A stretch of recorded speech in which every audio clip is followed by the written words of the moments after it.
कक्षा 10वीं वाले विद्यार्थियों को अध्याय 4 से आईएमपी प्रश्न बता देता हूँ। तो गणित सब्जेक्ट के अध्याय 4 में दिया हुआ है समांतर श्रेणी। समांतर श्रेणी वाले टॉपिक में आपको प्रश्न देखने को जो मिलेगा और इसका सॉल्यूशन कैसे होगा इसके बारे में भी मैं आपको बताऊंगा। तो चलो देखते हैं आईएमपी प्रश्नों को।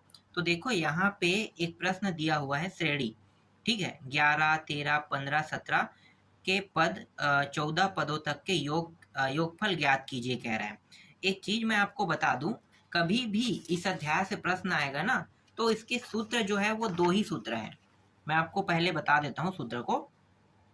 पहला जो सूत्र है वो है ए एन, या इसी को हम दूसरे नाम से जानते हैं, टी एन के नाम से भी जानते हैं या फिर एल के नाम से जानते हैं। तीनों नाम एक ही है, अलग नहीं है। ए एन कहेगा तो भी आपको क्या लिखना है, देखो अंतर थोड़ा सा ये है, ये एल में कि ये अंतिम पद कहता है, ठीक है, ये अंतिम पद कहता है, और ये दोनों क्या है, पदों के संख्याओं का हल है। लेकिन मैं आपको सूत्र बताने वाला हूं ना, तो सूत्र लिख लेते हैं ए एन बराबर ए प्लस एन माइनस वन और डी, ठीक है। ये पहला सूत्र है, इसको आपको याद रखना है। और दूसरा जो सूत्र है वो है एस एन का। मैं दोनों के बारे में आपको बताऊंगा, इन दोनों सूत्र को कब उपयोग किया जाता है। N upon two 2a plus, और यहाँ पे है एन माइनस वन डी, ठीक है, ये सूत्र है। इस सूत्र का उपयोग तब किया जाता है जब योग ज्ञात करना है, ठीक है। बहुत सारे पदों का योगफल ज्ञात करने के लिए कहा जाएगा तब। देखो जैसे कि यहाँ पे शब्द यूज हुआ है योगफल का, तो योगफल यूज हुआ है, इसका मतलब हमें इस सूत्र का उपयोग करना है, ठीक है। इसी सूत्र को दूसरे नाम से और जाना जाता है, मतलब हम लिखेंगे तो एस एन, और इसे और कैसे लिख सकते हैं, एन अपान टू ए प्लस एल, ऐसे भी लिख सकते हैं। देखो ये दोनों सूत्र सेम है, अलग नहीं है। अगर आपके पास एल का मान दिया है ना तो आप डायरेक्ट ना इस सूत्र का उपयोग कर सकते हो, अगर एल का मान नहीं दिया है तो आप इसका उपयोग करोगे, ठीक है। दोनों सूत्र बहुत ही इंपॉर्टेंट सूत्र है, तो मैंने आपको बता दिया ये दोनों सूत्र के उपयोग से पूरा प्रश्न बनता है। इसके अलावा आपको कोई भी दूसरा सूत्र उपयोग नहीं करना है, ठीक है। कुछ जगह ऐसे भी है जैसे कि मध्यानुपात ज्ञात कीजिए कहेगा, तो वहां पे सूत्र चेंज होगा, लेकिन वो कोई बड़ा टॉपिक नहीं है, ठीक है। देखो अब यहाँ पे देखो क्या कह रहा है भाई, 14 तक के पदों को। तो जैसे कि 11 के बाद 13, 15, 17 आया है, इसके बाद कितना आएगा, 19 आएगा। मतलब जितना भी विषम संख्या है 14 तक के संख्याओं को जोड़ोगे, तो बहुत ज्यादा जब संख्या हो जाता है तो हम उसे जोड़ नहीं सकते, तो उस समय हम क्या करेंगे, सूत्र का उपयोग करेंगे। तो देखो अगर मैं एस एन का सूत्र का उपयोग करूंगा, क्योंकि योगफल का है ना, सभी को जोड़ने की बात कर रहा है, तो मुझे इस सूत्र का उपयोग करना है।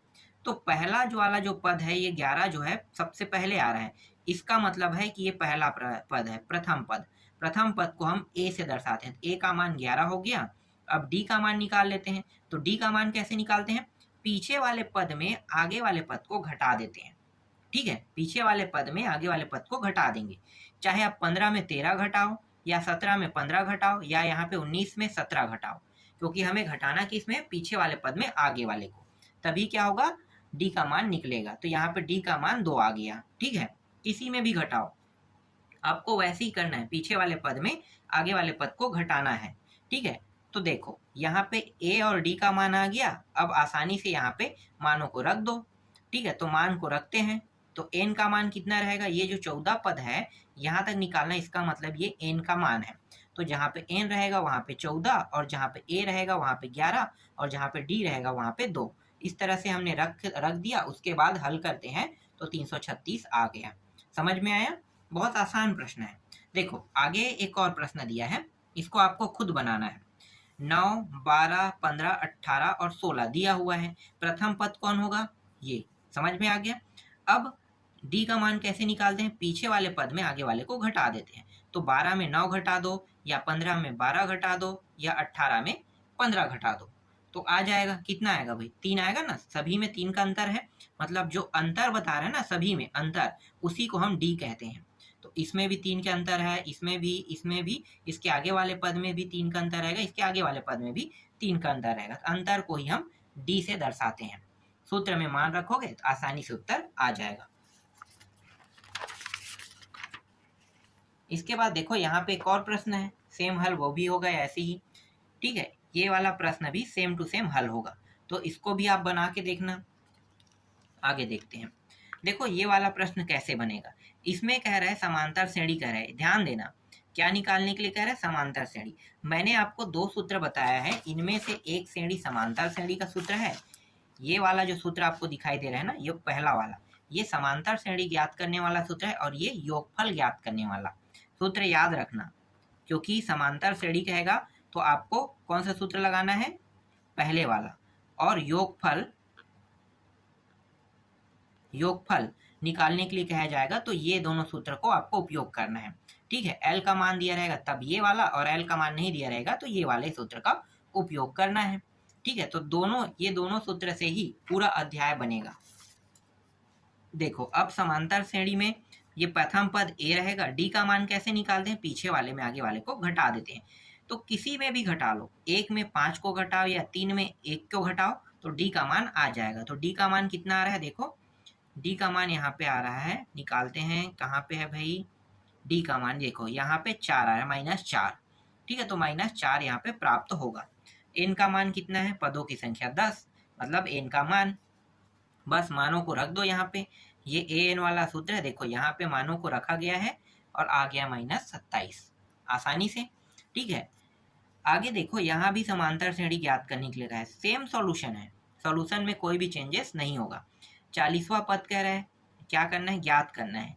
ठीक है, 40वां पद निकालना है, और यहाँ पे ये 40वां पद क्या रहेगा, एन। ठीक है, एन का मान ये है, 70 में 100 को घटाओगे कितना आएगा, -30, या 40 में 70 को घटाओगे कितना आएगा, -30, तो वो क्या रहेगा, डी का मान रहेगा। ठीक है, डी का मान आ गया -30।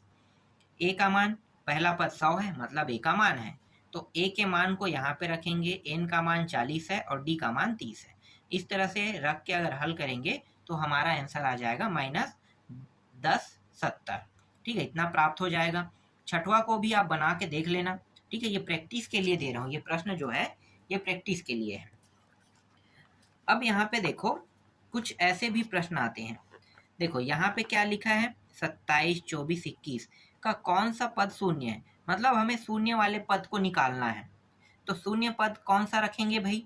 अब यहाँ पे ऐसा अगर कोई प्रश्न आता है ना कि कौन सा पद शून्य है, तो इसका मतलब आप समझ लो कि ये भी समांतर श्रेणी ही निकालना है, लेकिन जो ए एन का मान है उसे हमें 0 रखना है, क्योंकि यहाँ पे स्पष्ट कह दिया है कि कौन सा पद शून्य है, मतलब ए एन का मान शून्य रहेगा। प्रथम पद ए हो गया, 24 में 27 घटाओगे तो कितना आएगा, कितना आ जाएगा, -3, तो -3 आ गया डी का मान, तो ए डी हो गया। और एनवा पद इस बार नहीं दिया है तो एनवा पद निकालेंगे। ठीक है, क्योंकि ये जो शून्य दिया है ये ए एन का मान है, तो ए एन का मान 0 रखेंगे। फिर आगे हल करते हैं, तो एन का मान हमें ज्ञात करना है तो 27, फिर इस तरह से हल करते जाएंगे तो एन का मान प्राप्त हो जाएगा 10। ठीक है, अब देखो यहाँ पे एक प्रश्न है जिसके बारे में मैं आपको बताना चाहता था, समांतर माध्य। ठीक है, इसके सूत्र को मैंने इसलिए आप लोगों को नहीं बताया है क्योंकि ये जो है ना कोई बड़ा क्वेश्चन नहीं है, सबसे छोटा क्वेश्चन है और सबसे सरल क्वेश्चन है, तो इसे बताने की आवश्यकता नहीं है, बहुत ईजी सॉल्यूशन इसका। इसीलिए देखो ये वाला हो गया ए और ये वाला पूरा हो गया बी। ए और बी कितने हो गए, 2 मान, तो a प्लस बी अपान 2, ये सूत्र है समांतर माध्य का। बस a का मान यहाँ पे रख देंगे और b का मान जो है ना यहाँ पे रख देंगे, तो a b के मान को रख के हल करते हैं तो a का मान यहाँ पे प्राप्त हो जाएगा, जिसे हम समांतर माध्य कहते हैं। इसी तरह से इसको भी वैसे ही हल करेंगे, a का मान 4x, b का मान 6x। ठीक है, तो इस तरह से रखोगे तो ये भी आसानी से हल हो जाएगा। देखो ठीक है, ये हल हो गया, ये भी समांतर माध्य वाला है, ये भी आपको समझ में आ गया होगा। इससे ज़्यादा प्रश्न एग्जाम में नहीं आएंगे, जो मैं बता रहा हूँ वही बस को आपको क्या करना है, प्रैक्टिस करना है। एक प्रश्न तैयार करते हो तो आपको ना सारे प्रश्न ऑटोमेटिकली समझ में आ जाएगा।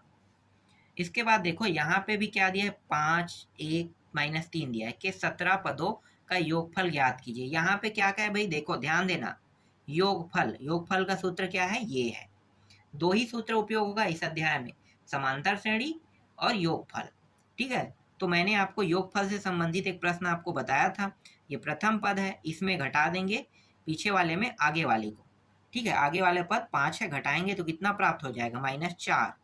आप ऐसे ही देख लो, एक में 5 को घटाओगे तो -4 आ जाएगा, तो ये -4 आ गया। डी का मान कहाँ पे है, ये रहा। ठीक है, एन का मान 17, बस रख दो और हल करो, -459 आ जाएगा।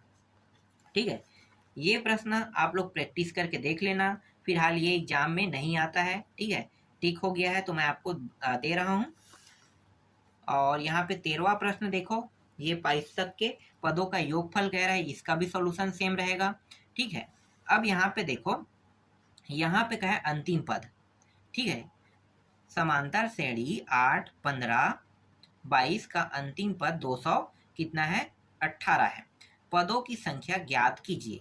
इसका मतलब क्या है, अंतिम पद कह रहे हैं, मतलब ये ए एन का मान होगा, जिसे हम एल के नाम से भी जानते हैं। मैंने आपको बताया था ना, एल भी होता है तो कई बार हम उसी को रखते हैं जहाँ पे एन का मान होता है, जहाँ पे टी एन का मान होता है।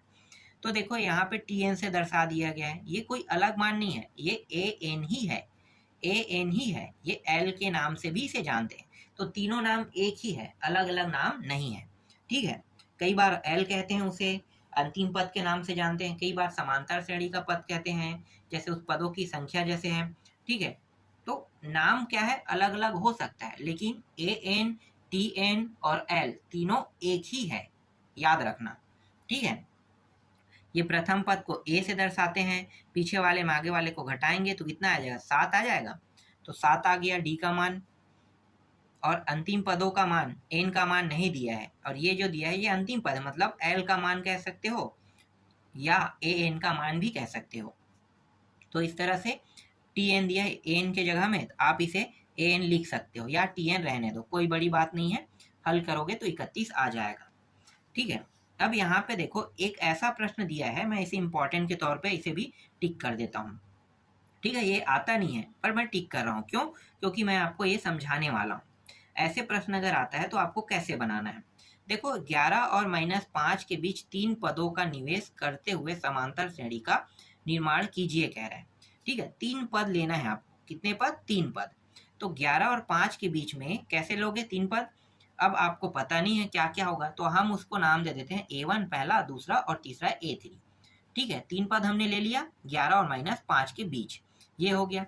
प्रथम पद आपका ये रहेगा, समझ में आ गया, और अंतिम पद आपका ये रहेगा। लेकिन यहाँ पे डी का मान नहीं निकाल सकते, क्यों, क्योंकि पीछे वाले पद में आगे वाले पद को घटाते हैं, तो ये तो A1 है, A1 का मान ही हमें पता नहीं है, नहीं हमें A2 का मान पता है, चलो A2 में A1 को घटा दें सोचेंगे तो भी नहीं आएगा, A3 में A2 को घटा दें कहेंगे तो भी नहीं आएगा, या -5 में A3 को घटा दें कहेंगे तो भी डी का मान नहीं निकलेगा।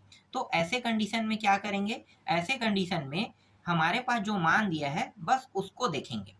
ये पहला पद है, सॉरी ये पहला पद है और ये अंतिम पद है। अंतिम पद का मतलब ए एन का मान कह सकते हो, इसे टी एन का मान कह सकते हो, या फिर एल का मान भी कह सकते हो। और जब हम इसमें 3 पद ऐड करते हैं तो कुल पदों की संख्या कितनी हो गई, 1 2 3 4 5, तो उसे हम कहते हैं एन का मान 5 हो गया। ठीक है, अब हम डी बस के मान को निकालेंगे। डी का मान ऐसे पदों में ज्ञात किया जाता है। देखो यहाँ पे जो समांतर श्रेणी का सूत्र है उसी का उपयोग करेंगे। ठीक है, यहाँ पे डायरेक्ट रख दिया गया A+5 हो गया n का मान, और d का मान निकालना है, और -5, तो 11 हम रख देंगे किसके जगह पे, a के जगह पे, और ये d का अंदर गुणा करेंगे 5d - d, तो 4d हो जाएगा, तो ये आ गया। अब आगे हल करो, तो हल करते हैं तो d का मान -4 प्राप्त होगा। ठीक है, इस तरह से अब -4 प्राप्त हो गया, तो अब आसानी से A1, A2 और A3 के मान को निकाल सकते हैं। A + D A1 का मान है, ठीक है, A का मान 11 और D का मान कितना है, -4, तो प्राप्त हो जाएगा 7। 11 में 4 घटाओगे तो 7 आएगा। A2 का मान देखो इस तरह से हल करोगे तो आ जाएगा। इसी तरह से अगर प्रैक्टिस करना चाहते हो तो इस प्रश्न को प्रैक्टिस करके देख लेना, इसमें भी 3 पद कह रहा है, मतलब सेम टू सेम वैसा ही हल होगा। अगर और प्रैक्टिस करना है यहाँ पे तो इस तरह से हल कर सकते हो, यहाँ पे बढ़ा लो इसको, पदों की संख्या को 5 कर लो। ठीक है, मान अलग आएगा लेकिन आसानी से आपसे निकल जाएगा। ठीक है, प्रैक्टिस के लिए था। अब मैं यहाँ पे आपको दिखा देता हूँ 5वां प्रश्न। ठीक है, 5वां प्रश्न, 1 और 100 के बीच सभी प्राकृत संख्याओं का योगफल ज्ञात कीजिए जो 3 के गुणज हो। ठीक है, 3 के गुणज हो कह रहा है। तो देखो 1 से कितने के बीच में, 100 के बीच में, तो मतलब 3 से शुरू होकर 99 तक के जाएगा। और ये 3 के पहाड़े में ये सभी अंक आते हैं। तो इनके पदों की संख्या हमें बताना है, या हमें इसे सभी क्या कहा, एक सेकंड, योगफल करने के लिए कहा है ना, योगफल। तो योगफल का सूत्र याद होगा अब। तो ये पहला पद और ये क्या हो गया, अंतिम पद। ठीक है, मतलब Sn का मान हो सकता है। चलो, अभी Sn का मान नहीं कह सकते, क्योंकि Sn का मान जो होता है अंतिम पद को नहीं कहते हैं, सभी पदों के योग को Sn का मान कहते हैं। तो अभी आप बस इतना जानो, ये पहला पद है, पीछे वाले में आगे वाले को घटाएंगे तो d निकल जाएगा, मतलब 3 आ जाएगा d का मान। ठीक है, पहला पद और कौन सा पद निकल गया, d का मान भी निकल गया। ठीक है, अब पदों की संख्या, तो चलो मैं अब आपको बताता हूं कैसे हल करेंगे। ठीक है, देखो यहाँ पे हमें क्या करना है, ये वाला सूत्र उपयोग करना है पहले। ठीक है, समांतर श्रेणी वाला। क्यों समांतर श्रेणी उपयोग करेंगे, मैं अभी आपको बताता हूँ। देखो, कुल पदों की संख्या क्या है, अंतिम पद में L दिया हुआ था, 99 दिया हुआ था, तो ये अंतिम पद है। n का मान निकालने के लिए हम इस सूत्र का उपयोग कर रहे हैं। क्योंकि अगर मैं डायरेक्ट, देखो आपके मन में कई सवाल होंगे। सवाल ये है, पहला सवाल जिसका मैं आपको जवाब दे रहा हूँ, देखो एक सेकेंड, आपको दिखाई दे रहा है, देखो यहाँ पे हम ये वाले सूत्र का उपयोग क्यों कर रहे हैं, जबकि योगफल कह रहा है तो हमें ये वाला सूत्र उपयोग करना चाहिए। तो आपके मन में सवाल उठ रहा होगा। तो सवाल का जवाब ये है कि मेरे पास a का मान है और d का मान है, ना ही मेरे पास Sn का मान है और ना ही n का मान है। तो इन दोनों में से कोई एक मान जब तक कि मुझे प्राप्त नहीं हो जाएगा, तब तक कि मैं इस सूत्र का उपयोग नहीं कर सकता। समझ गए? क्योंकि यहाँ पे 1, 2, 3 और 4 मान होना जरूरी है। 4 में से 3 मान होना जरूरी है, तभी आप एक मान को निकाल सकते हो। लेकिन मेरे पास सिर्फ a का मान है और d का मान है, n का मान नहीं दिया हुआ है, या Sn का मान नहीं दिया है। तो मैं क्या करूंगा, मैं इस वाले सूत्र का उपयोग करूंगा। इस वाले सूत्र में मेरे पास Tn का मान है, Tn मतलब अंतिम पद जो 99 था, a का मान 3 और d का मान 3, तो n का मान अगर मैं निकाल लूंगा तो n का मान कितना आया, देखो यहाँ पे पूरा हल करते हैं, 33 आएगा। अब 33 n का मान प्राप्त हो गया। अब मैं इस सूत्र में रखूंगा तो Sn का मान निकल जाएगा, स्वाभाविकली निकल जाएगा। इसीलिए हमने इस वाले का भी उपयोग किया है। ठीक है, कई लोग पूछते हैं ना कि हम दो सूत्रों का उपयोग क्यों कर रहे हैं, तो सूत्र का उपयोग इसीलिए होता है। n का मान रखो, बाकी सॉल्यूशन जो है सेम होगा, पूरा हल कर दो तो s। ठीक है, 33 का मान इतना हो गया, मतलब 33 पदों को जोड़ोगे तो 1683 आएगा। ठीक है, समझ में आ गया? देखो एक प्रश्न यहाँ पे और दिया हुआ है, इसे मैंने टिक नहीं किया है। यहाँ पे क्या पूछा है, देखो 7 पदों का योग 49 और प्रथम 17 पदों का योग कितना है, 289 दिया है। ठीक है, मतलब आपको क्या करना है भाई, यहाँ पे दो समीकरण बन रहे हैं। देख लो, 7वां पद मतलब n का मान है ये, और ये 49 इसके योग का मान है। ठीक है, n का मान और दोनों का मान दिया है, तो आपको समीकरण के रूप में इसे बनाना है, फिलहाल ये नहीं आएगा। तो अगर देखना है तो आप देख सकते हो, लेकिन मैं उसको हटा देता हूँ। ठीक है, ये वाले प्रश्न देखो, n 2n 3n, ठीक है, पदों का योग क्रमशः S1 S2 S3 हो तो सिद्ध कीजिए कि S3 बराबर 3 S2 माइनस S1 होना चाहिए। सिद्ध करके लाना है। तो कैसे हल होगा, तो आप सभी को पता होगा कि मैंने बताया था कि योगफल के दो तरीके से सूत्र को लिखा जाता है। पहला वाला आपको समझ में आ गया होगा, दूसरा वाला ये रहा। ठीक है, देख लो, n/2 L 20, जब 1 करेंगे तो ये वाला समीकरण, इसे समीकरण 1 नाम देते हैं। ठीक है, इसी प्रकार जब इसमें 2n लगा देंगे, ठीक है, 2n का मतलब यहाँ पे 2 लगा दो तो S2 सीधा लिखो। ये वाला जो लाइन है ना, इसको हटा सकते हो, सीधा यहाँ पे S2 लिख दो, फिर S3 सीधा लिखो। ये रहा, 3 समीकरण निकल रहा है। अब मैच करके आपको देखना है कि जब S3 का जो मान है ये है, ठीक है, इसको इस पार लिखोगे और S2 के मान में क्या करोगे। देखो ये प्रश्न क्या कह रहा है, 3 S2 में और S1 में क्या करना है, गुणा हो जाएगा। तो इस तरह से जब आप करोगे तो आपका पूरा सॉल्यूशन करने के बाद जो S3 है उसके बराबर मान प्राप्त होगा, तभी ये सिद्ध होगा। ठीक है, S3 आप देख सकते हो, ये इतने ही मान यहाँ पे दोनों के सॉल्यूशन से प्राप्त हो रहा है, इसलिए ये सिद्ध हुआ। बस इजी प्रश्न है ये प्रश्न के आने की संभावना नहीं के बतौर है, फिर भी मैं आपको बता रहा हूँ। क्यों? क्योंकि ये प्रैक्टिस क्वेश्चन है, प्रैक्टिस क्वेश्चन के तौर पे दे रहा हूँ। जो आएगा उसे तो मैंने अभी तक बताया ही नहीं है, मैं लास्ट में बताने वाला हूँ। 100% वही प्रश्न आएगा। और 6 नंबर के प्रश्न यहाँ से आएगा। देखो 24 है, 21 है, 18 के कितने पद लिए जाए ताकि उनका योग 78 हो, कह रहा है। ठीक है, योग कह रहा है, योग मतलब योगफल। तो आपको पहला और अंतिम पद निकाल लोगे यहाँ से, सॉरी पहला और डी का मान निकाल लोगे, ए और डी निकल गया यहाँ से, ए डी। ठीक है, ये 78 क्या है? 78 जो है ये पदों की, सभी पदों का योग है ना, तो ऐसे इनका मान समझो। बस इस सूत्र का उपयोग कर दो, आसानी से एन का मान निकल जाएगा। हल करते जाओ, हल करते जाओ। तो इस तरह से, तो यहाँ पे आके जब रुकोगे तो गुणनखंड विधि का उपयोग करना है। तो एन के 2 मान निकलेगा, एन का 4 और एन का 13, इस तरह से 2 मान प्राप्त होगा। ये दोनों इसका उत्तर रहेगा। इसके बाद देखो ये वाला प्रश्न, ये भी इंपॉर्टेंट के तौर पे दे रहा हूँ। इसका सॉल्यूशन भी बहुत आसान है, ठीक है, इसको भी देख लेना।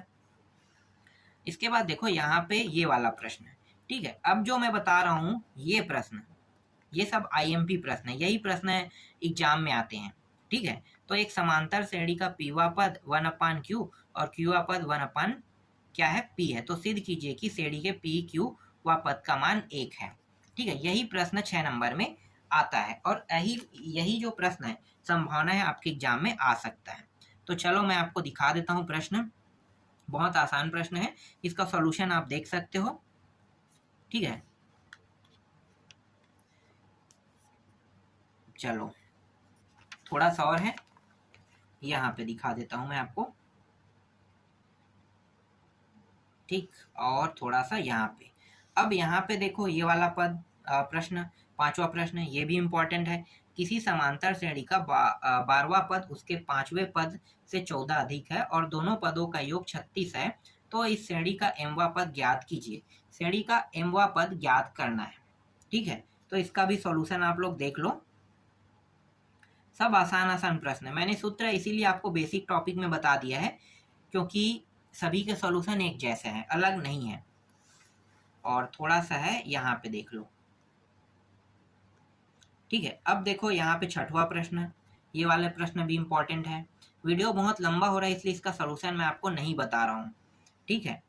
अब ये वाला देखो 7वां प्रश्न, ये 2022 के सेट में आया है, ठीक है। तो 2022 के सेट में आया तो ऐसा नहीं है कि ये इस साल नहीं आएगा, आ सकता है ये प्रश्न दोबारा, क्योंकि ये 6 नंबर के प्रश्न है।